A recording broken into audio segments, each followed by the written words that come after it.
Octobre 2021, Kaiju Number 8 est affiché sur l'une des façades de la Bibliothèque nationale française, la BNF. Kazé, l'éditeur francophone de l'œuvre, met tout en œuvre pour en faire un best-seller. La BNF qui fait la pub d'un manga, c'est complètement fou, c'est révolutionnaire. Tout le monde en parle, enfin pas juste les médias spécialisés et Twitter, mais aussi les journaux grand public, comme le Huffington Post ou Le Monde. Les gens connaissent désormais Kaiju Number 8. Et effectivement, plus de 22 000 streams en première semaine. Numéro 1 des charts en France. Meilleur démarrage pour un manga en France. On disait que Kaiju allait dépasser One Piece, que c'était son digne successeur. Ça parle de quoi Kaiju déjà? Parce que personne n'a jamais comparé Kaiju et One Piece. D'ailleurs, personne dans le grand public n'a jamais lu Kaiju. J'ai jamais lu Kaiju. Les personnes qui l'ont acheté l'ont fait car ils pensaient que ça allait être une nouvelle tête d'affiche, un peu comme Demon Slayer, à cause de tout le matraquage publicitaire. Mais ces pubs n'ont pas donné envie à des gens lambda de lire Kaiju. Avec une grande affiche sur laquelle il est écrit « Seul un Kaiju peut vaincre un autre Kaiju ». Aucune chance que les non-initiés ou les petits lecteurs aient envie de lire Kaiju. Aucune chance. C'est dur de trouver les chiffres actuels de vente de Kaiju. En tout cas, ce qui est sûr, c'est que les éditions limitées ne sont clairement pas en rupture de stock. Depuis, Kazé a un nouveau bijou dans les mains. Il s'agit de Mashle. Et avec les retombées mitigées de Kaiju, ils ont eu l'idée de cibler un peu plus les jeunes. Pas juste les habitants de Paris avec une affiche géante, tout en restant un peu tout public. Donc ils ont fait appel aux influenceurs.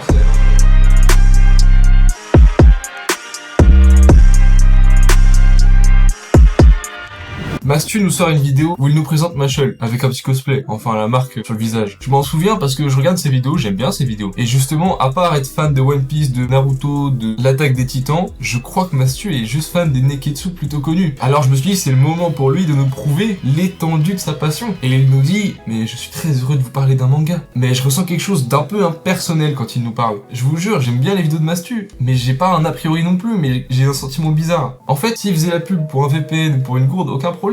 Alors qu'une œuvre, même s'il nous lit le synopsis, certes il nous fait pas une analyse approfondie, mais juste une petite présentation, normalement ça devrait pas me déranger. Mais j'ai vraiment cette sensation étrange. Et si je m'acharne sur Mastu, c'est parce que j'aime bien. Je devrais pas avoir d'a priori sur lui, et j'en ai pas. Ce qui me dérange vraiment, c'est que j'ai la même sensation sur Mashle que sur Kaiju. Alors que Kaiju c'était vraiment très impersonnel. Mais je pense savoir pourquoi. C'est parce que Mastu ne vend que des produits qui essayent de répondre à un besoin. Un VPN c'est pour la cybersécurité, les gourdes c'est pour l'écologie, mais Mashle ça répond à aucun besoin. Personne ne ressent le besoin de lire Mashle. Il faudrait en être curieux. Alors peut-être un influenceur essentiellement manga animé aurait plus de légitimité, car il fait des présentations très souvent, je devrais avoir une image plutôt positive du placement qu'il fait. C'est quelques temps après que je retombe sur une vidéo sponsorisée Mashle par un youtubeur animé que j'aime bien. Quelqu'un qui m'a ouvert mes horizons avec son avis, qui m'a présenté des œuvres que je connaissais pas, mais je sais pas. J'ai eu une sensation assez particulière. Cette fois-ci, c'est toute la vidéo qui est sponsorisée, donc l'analyse est un peu plus poussée, il nous donne les points positifs, il nous donne les points négatifs, qu'il contrebalance en disant évidemment que c'est encourageant pour la suite, comme s'il avait pas trop le droit de dire que c'était des points négatifs. Mais ce qui me dérange, c'est qu'il parle un peu comme Mastu. C'est que Mastu a fait le même synopsis. Mastu a donné les mêmes points forts. Et cet avis-là, avec cette présentation-là, je me suis déjà fait un avis sur la vidéo de Mastu. Sur la vidéo d'un autre influenceur, évidemment, ça pourrait être pareil. Cet avis que j'ai eu sur la présentation très sommaire des gros influenceurs, j'ai l'impression d'avoir déjà entendu ça, d'avoir déjà mon avis. C'est juste après un midi, une pause de 1 heure avec 2 potes, je me suis posé. On voulait regarder un truc que personne d'entre nous n'avait vu pour que personne ne spoil les uns les autres. On s'est dit on va regarder Mashle. Et moi j'ai trouvé ça génial. L'humour fonctionne bien. Prenant, t'as vraiment envie de savoir comment il s'en sort. Mastu avait raison au final. Les youtubeurs animés aussi. Malheureusement, marketingement, être passé par les gros influenceurs qui ne vendent que très rarement de la culture, ça tue l'image du manga. On pourrait dire que les influenceurs ont tué Mashle. J'ai failli ne jamais regarder cet animé à cause de l'image que m'a créé cette campagne de pub. Alors que j'aime bien. Il me reste 2 épisodes et j'ai bien kiffé. Bon, la fin est un peu moins bien, j'ai l'impression que le début, mais c'est mon avis.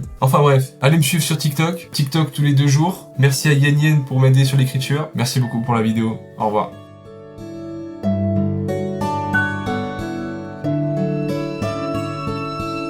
Et prochaine vidéo bientôt, j'espère.